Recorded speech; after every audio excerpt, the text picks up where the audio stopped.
आज के इस युग में धन की जरूरत इतनी बढ़ गई है। हर एक व्यक्ति करोड़पति बनना चाहता है, चाहे फिर उसे कुछ भी करना पड़े। और यही सवाल हर व्यक्ति के मन में उठता है कि मैं धनवान बनूंगा या नहीं। तो आज हम आपको इस वीडियो के माध्यम से बताएंगे कि आप अपनी हथेली से भी जान सकते हो कि आप लाइफ में कितने धनवान बन सकते हो। यदि हथेली में भाग्य रेखा, सूर्य रेखा और बुध रेखा तीनों मणिबंध से निकल रही हो और सीधी, सरल और स्पष्ट हो तो ऐसे योग वाले व्यक्ति के पास कुबेर के समान धन होता है। ऐसे व्यक्ति जीवन के प्रारंभिक समय में अधिक परिश्रम करते हैं, किंतु बाद में सुख ऐश्वर्य का आनंद लेते हैं।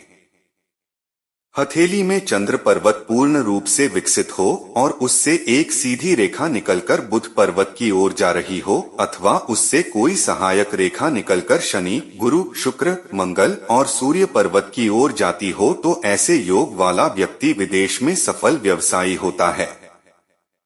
हथेली में सूर्य और बुध पर्वत आपस में मिल जाएं और हाथ में मस्तिष्क रेखा पर बुध और सूर्य रेखा मिल गई हो तो ऐसे योग वाला व्यक्ति प्रसिद्ध व्यापारी बनते हैं और करोड़ों रुपए कमाते हैं।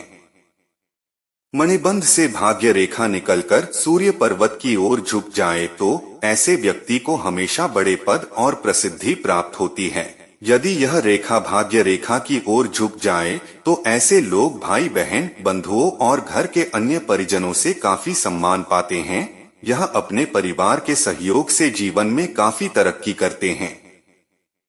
किसी व्यक्ति के हाथ में अनामिका उंगली का ऊपरी हिस्सा वर्गाकार हो और बुध पर्वत विकसित हो या बुध रेखा स्पष्ट हो तो ऐसे योग वाला व्यक्ति सफल व्यवसायी होता है और उसका व्यापार भी काफी फलता फूलता है। यह अपने कारोबार में खूब धन और नाम कमाता है।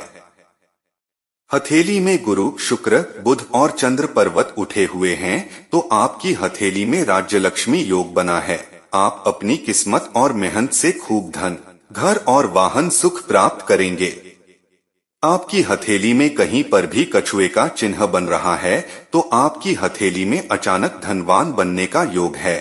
आपको अचानक ही किसी स्रोत से खूब धन लाभ मिल सकता है। आपकी हथेली में कहीं पर स्वास्तिक का चिन्ह बन रहा है तो आप बड़े ही भाग्यशाली व्यक्ति हैं। समुद्र शास्त्र के अनुसार ऐसे व्यक्ति जीवन में बड़े सफल और कामयाब होते हैं।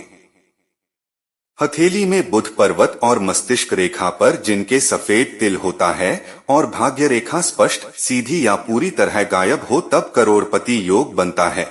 अपने नाम के अनुसार इस तरह की रेखा वाले व्यक्ति करोड़पति होते हैं। हथेली में कोई भी पर्वत उभरा हुआ हो और साथ में उस पर्वत पर कोई रेखा साफ, स्पष्ट और बिना कटी हुई आ रही है तो यह रोज योग का सूचक है। ऐसे व्यक्ति अपनी योग्यता और परिश्रम से धनवान होते हैं। भाग्य रेखा से निकलकर एक रेखा सीधी और स्पष्ट रूप से सूर्य पर्वत पर पहुंच रही है तो यह सूचक है कि आप भाग्य योग लेकर पैदा हुए हैं। ऐसे व्यक्ति बड़े भाग्यशाली होते हैं। इनका पूरा जीवन सुख और ऐश्वर्य में बीतता है। आपकी दोनों हथेली में भाग्य रेखा मणिबंध यानी कलाई से लेकर शनि पर्वत तक पहुंच रही है तो आप गजलक्ष्मी योग लेकर आए हैं। समुद्र शास्त्र के अनुसार ऐसे व्यक्ति साधारण परिवार में जन्म लेकर भी बड़े धनवान और विख्यात होते हैं। हथेली में भाग्य रेखा जीवन रेखा से दूर हो और चंद्र पर्वत से एक पतली रेखा निकलकर भाग्य रेखा से मिले तो व्यक्ति विदेश में जाकर धनवान बनता है। भाग्य रेखा मणिबंध से निकलकर सीधे शनि पर्वत पर जाए और सूर्य रेखा एक से अधिक हो, साथ ही सूर्य और शनि की उंगली सीधी हो तो यह संकेत है कि आप काफी धनवान बनेंगे। विवाह रेखा गुरु पर्वत पर जाए, हाथ में मोटी रेखाओं का जाल नहीं हो और मस्तिष्क रेखा कटी फटी नहीं हो तो व्यक्ति महिलाओं और ससुराल के सहयोग से धनवान बनता है। शुक्र पर्वत पर खड़ी रेखाएं हो और शुक्र पर्वत अच्छा उभरा हुआ हो तो व्यक्ति अपनी कला से धन कमाता है या पत्नी के द्वारा धनवान बनता है।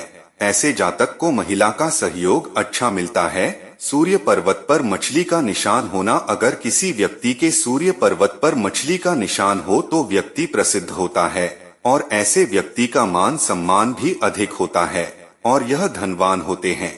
मस्तिष्क रेखा, भाग्य रेखा और बुध रेखा के द्वारा अगर किसी व्यक्ति के राहु पर्वत पर त्रिभुज बन रहा हो तो ऐसे व्यक्ति को धन की कमी कभी नहीं होती। इनके पास किसी भी तरीके से धन आता है, चाहे धन आने का तरीका कैसा भी हो। इनके पास गलत कार्य से भी धन आने की संभावना ज्यादा होती है। अगर आपकी हथेली में सूर्य रेखा मस्तिष्क रेखा तक आती हो तो ऐसे व्यक्ति भी किसी सरकारी पद पर आसीन होते हैं और इनको करोड़पति लोगों में गिनना एक आम बात है। बुध पर्वत पर त्रिभुज का चिन्ह, किसी व्यक्ति के अगर बुध पर्वत पर त्रिभुज का निशान बनता है हो ऐसा व्यक्ति भी धनवान होता है।